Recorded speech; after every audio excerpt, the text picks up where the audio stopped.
क्या आपको भी बहुत ज़्यादा ऐसा फील होता है कि बाकी सबकी जो लाइफ है वो काफ़ी मैनेज करते हुए चल रहे हैं, लेकिन कहीं ना कहीं आप पीछे रह गए हैं और आपको ऐसा फील होता है कि यार मैं क्यों अपनी लाइफ को मैनेज करता हुआ नहीं चल रहा, या मुझे कहाँ पर क्या चीज़ मैनेज करके आगे बढ़ना चाहिए जिससे मैं भी सबकी तरह ग्रो करूँ। यानी आप बहुत ज़्यादा लोगों के साथ कंपेयर करने लगते हैं और ये देखने लगते हैं कि सबकी लाइफ कहीं ना कहीं सेट होती जा रही है, सबकी शादी हो रही है, अच्छी सैलरी पर जॉब कर रहे हैं या फिर लोग विदेश चले गए हैं, लेकिन आप अभी अपने करियर को सेट करने में लगे हैं और कहीं ना कहीं अपने आप को ग्रो करने में उलझे हुए हैं। तो मैं आपको कुछ चीज़ें बताऊंगा जिससे आपको ये रियलाइज़ होगा कि कहीं ना कहीं आप भी अपनी लाइफ में ग्रो कर चुके हैं। बस कभी कभी ऐसी सिचुएशन आती है जिसमें हम थोड़े कंफ्यूज होते हैं, हमें नहीं पता होता कि अगला एक्शन क्या लेना चाहिए।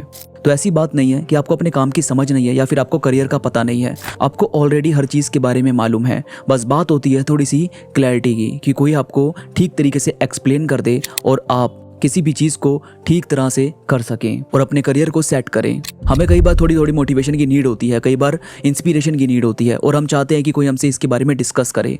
तो आज मैं आपको कुछ ऐसी ही बातें बताऊंगा जो आपको अंदर से मोटिवेट करेगी और आपको क्लियर विजन दिखाने में मदद करेगी। देखो, सबसे पहली जो चीज़ है ना वो है सेल्फ अवेयरनेस। आपके अंदर जो चीज़ पहले नहीं थी वो अब है, यानी आपको अभी ये चीज़ मालूम है कि मैं अवेयर तो हूँ। आपको ये चीज़ एक्सेप्ट करनी होगी, क्योंकि भाई अगर आप अवेयर नहीं होते ना तो आपको ये चीज़ रियलाइज़ भी नहीं होती कि लोग आगे बढ़ रहे हैं या फिर मैं अपनी लाइफ में कहीं पर कुछ चेंज करना चाहता हूँ या मुझे चेंज करना पड़ेगा जिससे मैं अपनी लाइफ में ग्रो करूँ। ये जो अवेयरनेस है ये तभी आई जब आपके अंदर इतनी समझ आ गई कि मुझे अपनी लाइफ में ग्रो करने के लिए कुछ ना कुछ चेंज करना पड़ेगा। और फिर आता है कि आपको पता है कि आपको क्या करना है, बस आप कभी कभी उस एक्शन को लेने से डरते हैं या आपको ये चीज़ पता ही नहीं होती कि मुझे एक्शन क्या लेना चाहिए। देखो यार, जब आपको ये चीज़ पता है कि मुझे किस लाइन में जाना है, अगर आपको कोई कोर्स करना है, अगर आपको किसी स्किल पर काम करना है या आप किसी चीज़ में अपनी रुचि रखते हैं, तो आपको सबसे पहले उसके बारे में जानकारियाँ इकट्ठी करनी चाहिए। अगर आप जानकारियाँ ले रहे हैं और आपको फिर भी उसको करने में मज़ा आ रहा है और आपको लगता है कि यार हाँ मैं इसके अंदर कुछ ना कुछ कर सकता हूँ, तो ज़रूर उसके अंदर आप आगे बढ़ो और कुछ टाइम के लिए उसमें वर्क करना स्टार्ट करो। जब आप वर्क करना स्टार्ट करोगे तो आपको 2-3 महीने में, 3 महीने में ये चीज़ रियलाइज़ होने लग जाएगी कि हाँ आपका उसमें मन लग रहा है या नहीं लग रहा है, या फिर आपको कहाँ पर ध्यान देना चाहिए और उसे इम्प्रूव करना चाहिए। और इसके बाद है कि आप बहुत ज़्यादा मैच्योर हो गए हैं, यानी आपको लोगों की बातें अभी भी हर्ट कर सकती है, लेकिन आप उस चीज़ से इतना ज़्यादा परेशान ना होकर बल्कि इस बात पे गौर करते हैं कि होगा उसका भी कोई रीज़न, और फिर अपनी चीज़ों में इन्वॉल्व होने की कोशिश करते हैं। और ये जो हताशपन आप नहीं होने देते, ये चीज़ बहुत ज़रूरी है अपने आप को इम्प्रूव करने के लिए। और फिर है कि आप अपने साथ अब बहुत ज़्यादा ऑनेस्ट होना स्टार्ट कर चुके हैं। यानी पहले क्या होता था कि हम चीज़ों को टाल देते थे कि यार देखेंगे क्या होगा क्या नहीं, और इतना ज़्यादा चीज़ों को सोचते नहीं थे। लेकिन अब क्या है कि आप ऑनेस्ट है खुद के साथ, आपको पता है कि अगर मैंने खुद से ये प्रॉमिस किया है तो आप उसको ना प्रॉमिस को निभाने की कोशिश करते हैं, उस काम को करने की कोशिश करते हैं, जो कि बहुत ज़रूरी है।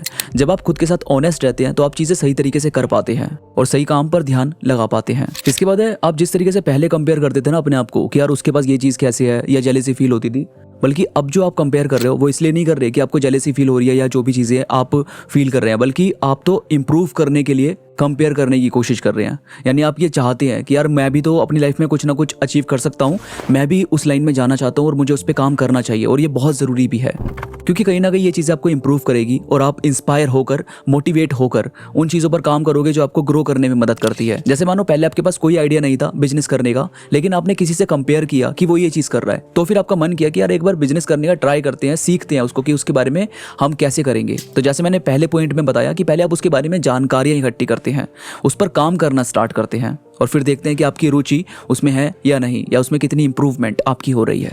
तो ऐसे बहुत ज़्यादा आपको हताश होने की ज़रूरत नहीं है, ऐसे बहुत ज़्यादा परेशान होकर ओवरथिंक करने की ज़रूरत नहीं है, बल्कि आपको ये चीज़ क्लियर रखनी चाहिए कि यार मेरे को किस लाइन में जाना है। जैसे मैंने बताया कि आप किसी भी लाइन में जाने के लिए सबसे पहले उसके बारे में नॉलेज लेते हैं और उसके बाद उसके ऊपर काम करना स्टार्ट करते हैं। 1-1.5 महीने में आपको पता चलता है कि उसमें क्या क्या काम होता है, और अगले से अगले महीने में यानी 2-3 महीने में आपको पता चलता है कि मुझे उस पर कैसे काम करना है। पहले तो आपको उसके बारे में जानकारियाँ लेनी पड़ती है, उसके बाद आप उस पर काम करते हैं और फिर सीखते हैं कि कैसे कैसे आप उसमें ग्रो करते हैं। और इसी तरीके का एक्सपीरियंस आपको लाइफ में आगे बढ़ाने में, ग्रो करने में मदद करता है।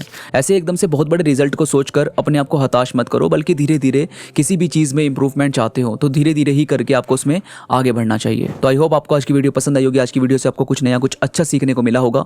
वीडियो में कोई भी बात आपको पसंद आई तो प्लीज़ लाइक करो और कमेंट्स में मुझे ज़रूर बताओ कि ऐसा कौन सा लेसन है जो अभी बीते सालों में आपने अपनी ज़िंदगी से सीखा है। मुझे कमेंट्स में ज़रूर बताना। इसके साथ ही मेरे साथ इंस्टाग्राम इंस्टाग्राम पर ज़रूर कनेक्ट हो जाओ। इंस्टाग्राम पर मैं थॉट्स कोट्स अपलोड करता रहता हूँ जो मुझे यकीन है कि आपको ज़रूर पसंद आएंगे। इंस्टाग्राम का लिंक नीचे डिस्क्रिप्शन में मौजूद है, तो प्लीज़ क्लिक करो और कनेक्ट हो जाओ। तो अभी के लिए बस इतना ही, मैं मिलूंगा आपसे नई वीडियो के साथ, तब तक के लिए धन्यवाद।